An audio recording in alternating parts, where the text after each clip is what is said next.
তার যে রাষ্ট্র ক্ষমতায় যাওয়ার যে স্বপ্ন বা কৌশল অথবা তার যে গোপন বুদ্ধি, সেটা নিয়ে অনেকে প্রশ্ন করেন। বিশেষ করে ইসরায়েলের গোয়েন্দা সংস্থার সাথে তার বৈঠক, এবং এটা চরম দৃষ্টতা দেখান তিনি। কারণ ইসরায়েলের সাথে বাংলাদেশের কোনো সম্পর্ক নেই এবং ইসরায়েল ভ্রমণে নিষেধাজ্ঞা রয়েছে আমাদের দেশে এবং এইরকম একটি দেশে, এবং যারা বিশেষ করে মুসলিম বিশ্বের কাছে খুবই মানে যারা মুসলিম দেশ, যেসব দেশকে একদম অ্যালাউ করে না, এবং যারা যেসব মুসলিম দেশ ইসরায়েলকে এই মধ্যপ্রাচ্যে শান্তি বিঘ্নিতকারী বলে চিহ্নিত করে, তাদের সাথে কথা বলে, তাদের সাথে মিটিং করে রাষ্ট্র ক্ষমতায় যাওয়ার যে অপচেষ্টা ছিল তার, এইটা পাশাপাশি তিনি আভ্যন্তরীণ বাংলাদেশের রাজনীতিতে বিভিন্ন নেতার সাথে বিভিন্নভাবে ডিগবাজি খেয়ে তিনি সমালোচনার পাত্র হয়েছেন। শেখ হাসিনা সরকারের পতনের পর অন্তর্বর্তীকালীন সরকার প্রতিষ্ঠিত হয়েছে এবং এই অন্তর্বর্তীকালীন সরকারের প্রধান হিসাবে আছেন ডক্টর ইউনূস। এখন শুরু হয়েছে, তলে তলে শুরু হয়েছে নির্বাচনী কাজ।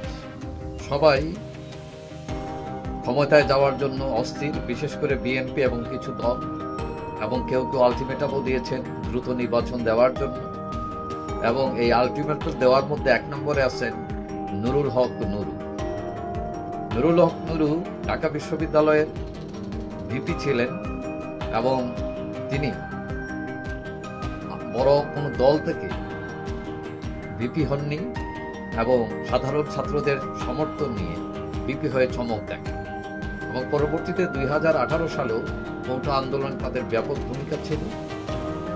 এখন নূর বিভিন্ন ব্যাপারে মারটার খেয়ে সরকারের রিমান্ডে বিভিন্ন জেলায় প্রোগ্রাম করতে গিয়ে বিভিন্নভাবে অপদস্থ হয়েছেন, মার খেয়েছেন, খেয়ে মোটামুটি একটু হিরো পর্যায়ে চলে গেছিলেন।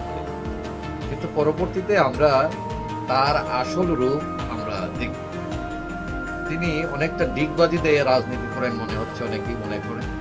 কারণ আমরা দেখেছি যে এর আগে দুবাইতে তিনি ইসরায়েলের গোয়েন্দা সংস্থা যেটা হলো মোসাদের একজন কর্মকর্তা, যেটা হলো মেহেদি অ্যান্ড সাফাদি, তার সাথে তিনি গোপনে বৈঠক করেন এবং এই বৈঠক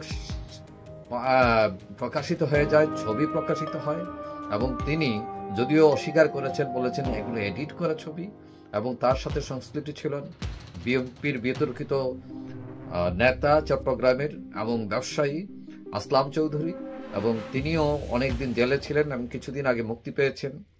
এখন পরবর্তীতে অডিও ফাঁস হয় এবং তাতে দেখা যায় যে নূর স্বীকার করেছেন যে মেহেদির সাথে তার মিটিং হয়েছে 40 মিনিটের মতো, এবং সেই অডিও ভাইরাল হয় এবং যারা তাকে ওই মিটিংয়ে নিয়ে যান দুবাইয়ে, বাংলাদেশ দুইজন বাঙালি ছিলেন এবং তারাও স্বীকার করেছেন এবং অনেক বিক্ষুব্ধ হয়েছেন নুরুর উপর যে তাদেরকে এইসব না বলে মিটিং করতে যাওয়া, এবং ওইখানে গিয়ে তারা দেখেন যে ওই গোয়েন্দা সংস্থার লোকের সাথে মিটিং করতে এসছেন নূর, এবং তারা খেপে যান এবং বলছেন যে আপনার আগে বলা উচিত ছিল যে আপনি এরকম একটা লোকের সাথে মিটিং করতে যাচ্ছেন, এটা রাষ্ট্রদ্রোহিতা, রাষ্ট্রের বিরুদ্ধে ষড়যন্ত্র, এবং তাদের একজন নূরকে ফেলেই চলে যান মানে রাগে। তো এখন কথা হচ্ছে তার যে এই যে গভীর চলা দূরত্বতা, সেটা নিয়ে প্রশ্ন উঠেছে। তারপর কিছুদিন আগে তিনি গ্রেফতার হয়েছিলেন এবং সেখানে তিনি আন্দোলিক পার্থক তাকে টাকা নিয়েছেন, সেটা তিনি নিজেও স্বীকার করেছেন, এবং তার আয় কি, তিনি কিভাবে সংসার চালান, তিনি সারাক্ষণই পলিটিক্স করেন। তো এখন বিভিন্ন বিষয় তার ব্যাপারে প্রশ্ন আছে।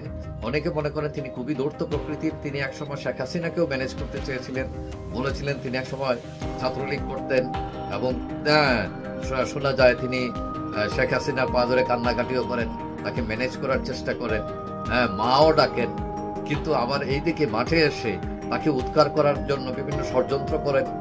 এবং একসময় এখন যারা ছাত্র আন্দোলনের নেতা ছিলেন, সমন্বয়করা, তাদের অনেকেই তার সাথে ছিলেন একসময়, এবং একসময় তার অ্যাক্টিভিটি সবকিছু দেখে তারাও সবাই তাকে ছেড়ে চলে যান।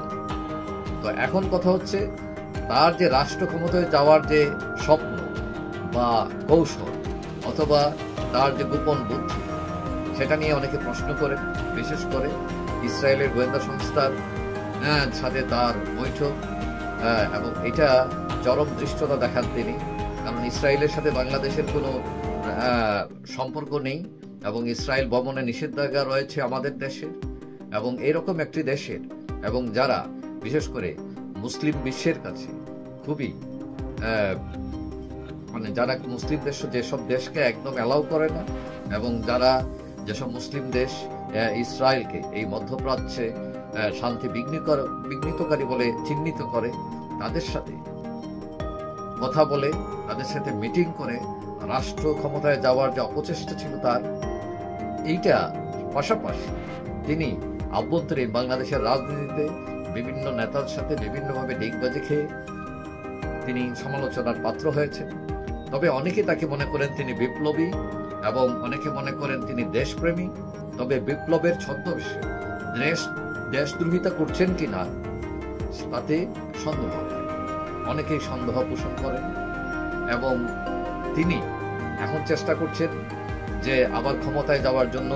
তার দল নতুনভাবে নির্বাচন কমিশনে অন্তর্ভুক্ত হয়েছে, অর্থাৎ তার দল এখন নিবন্ধিত দল এবং তারা এই নির্বাচনে অংশগ্রহণ করবেন এবং তিনি আলটিমেটামও দিয়েছেন এই ডক্টর ইউনূস সরকারকে, অন্তর্বর্তী সরকারকে দ্রুত নির্বাচন দেওয়ার জন্য। অর্থাৎ অনেকটা দেখা যাচ্ছে তিনি খুব অস্থির হয়ে আছেন যে ক্ষমতায় চলে যাবেন, মন্ত্রী হবেন, এমনকি প্রধানমন্ত্রী হওয়ার হয়তো তার বাসনা থাকতে পারে।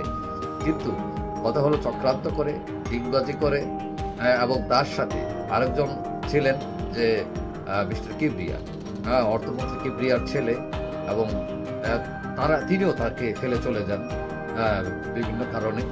এবং মিস্টার কিবরিয়া তার নামে অভিযোগও করে যে রাষ্ট্রদ্রোহিতায় তার সাথে তার সংযোগ আছে। তো এখন এইরকম একজন বিতর্কিত মানুষ, যার ব্যাপারে যার আচরণের সন্দেহ তৈরি হয়, তিনি বিপ্লব করেন ভালো, তিনি মার খেয়েছেন, নতজন হননি, এইটাকে কাজে লাগিয়ে যাতে দেশের বিরুদ্ধে কিছু না করে এবং মানুষ যাতে সজাগ, এবং বিশেষ করে তিনি যে একবার একদিকে, এমনকি আমরা এর সাথে আমরা একটা ভিডিও ফাঁস হয়েছিল, আরেক রকমের সাথে তিনি কথা বলেছেন। অর্থাৎ তিনি কোনোদিক বাদ দেন, চারিদিকে কথা বলতেছেন, চারিদিকে ফাঁক খুঁজতেছেন। অর্থাৎ তার উদ্দেশ্য কি এটা এখনো পরিষ্কার না।